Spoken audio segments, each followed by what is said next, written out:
I call the honourable member Claire Curran. Thank you, Mr Speaker. I'll take a short call on this bill. I spoke on the first reading of this bill back in 2011. I didn't sit on the select committee that heard submissions, but I did speak in the first reading, and back then I think it's important to, and it's taken a long time for it to get to this point. And when you look back to the genesis of this bill, it actually comes out of work done by the previous Labor government in 2005 and 2006.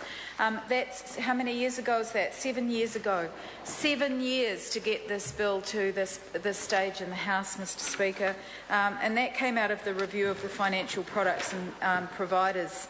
And this was the second bill as part of that work, which was required to implement the registered non-bank deposit taker regime, which included licensing and fit and proper requirements. Now, we support this bill, obviously. I think you've heard on this side of the House that there's been quite a bit of concern around some of the measures that are particularly around credit unions that have not been addressed and answered by the Minister or by any of the National Party members who sat on that committee, which makes you wonder whether they were actually paying attention and whether this was just slipping through this piece of legislation, and that the Minister in charge of this bill, who I think was actually Bill English, was a bit asleep at the wheel and wasn't actually really paying attention to the concerns. Just on the issue around credit unions, which has been raised by my colleagues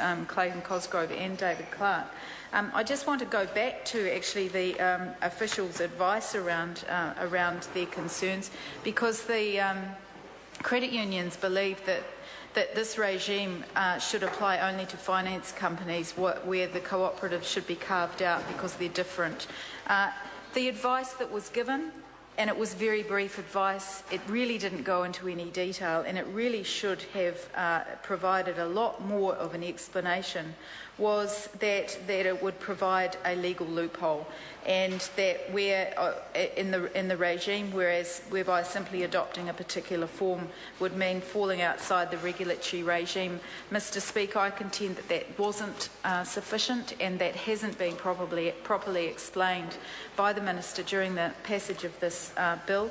I'd also like to draw the attention to the House of a bill we discussed last night, the Financial Reporting Bill, where there had been a lot more intelligent discussion around some of the measures, and that bill